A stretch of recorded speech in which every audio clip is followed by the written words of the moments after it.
Assalamualaikum warahmatullahi wabarakatuh. Kami dari kelompok I. Materi kami di sini adalah hujan asam.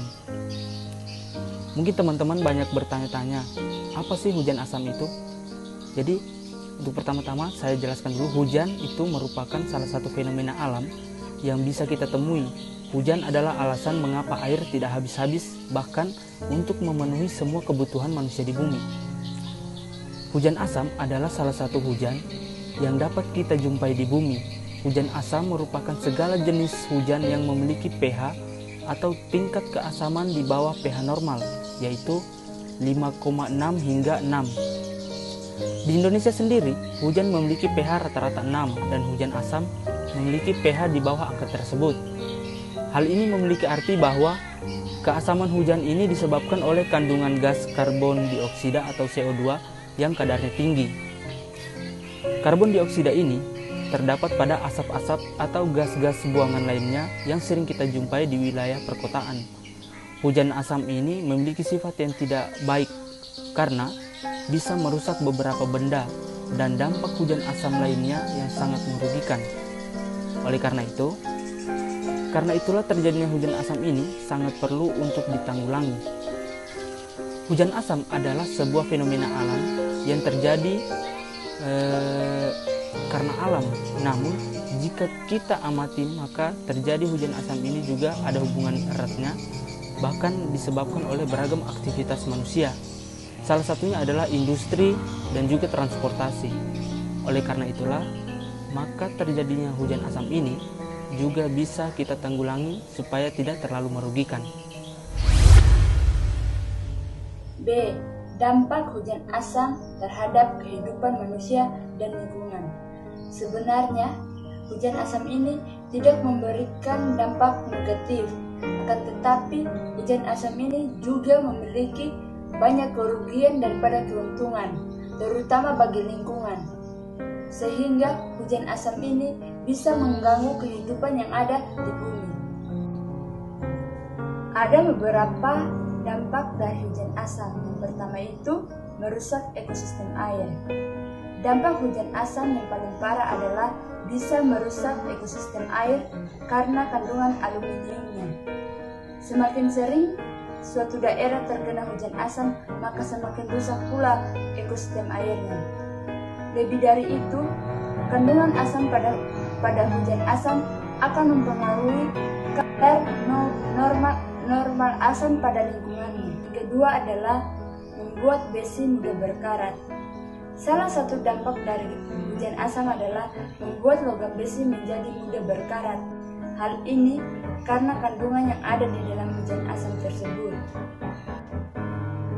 Dan yang ketiga adalah mengganggu kesuburan tanah.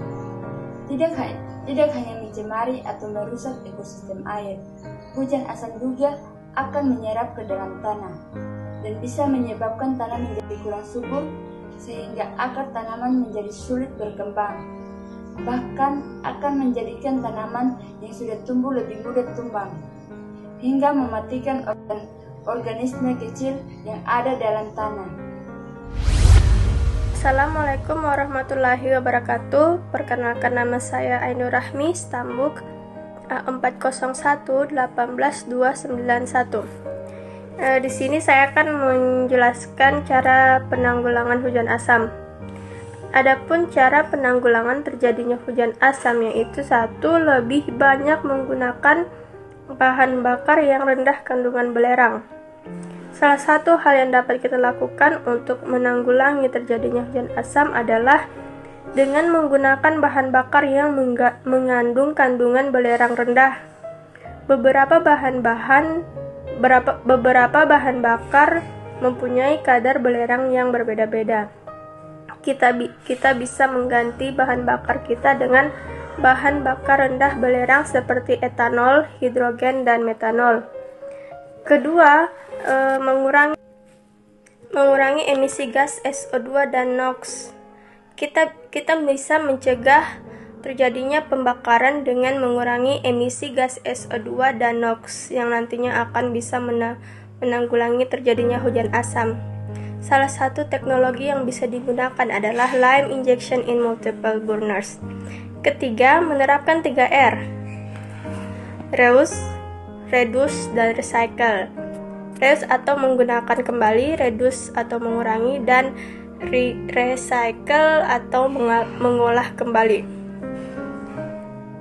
Mengolah atau memanfaatkan benda-benda yang sudah terpakai dapat mengurangi jumlah sampah yang dapat menyebabkan hujan asam. Keempat, mengurangi penggunaan sulfur sebelum melakukan pembakaran. Mengurangi sulfur sebelum melakukan pembakaran ini bisa dengan menggunakan teknologi tertentu. Kelima, memakai bahan bakar dengan bijak.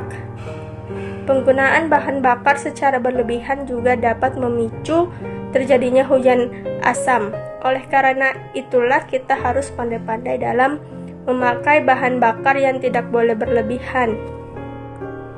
Yang keenam, lebih sering menggunakan kendaraan umum.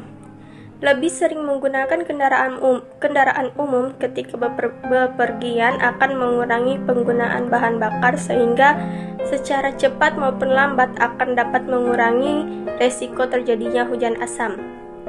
Ketujuh, tidak menebang pohon sembarangan. Pohon atau tumbuhan hijau merupakan produsen oksigen di dunia ini. Produksi oksigen dari pohon akan dapat membersihkan udara yang tercemar, terutama oleh zat-zat yang dapat memicu terjadinya hujan asam. Kedelapan, menggunakan berbagai peralatan yang ramah lingkungan.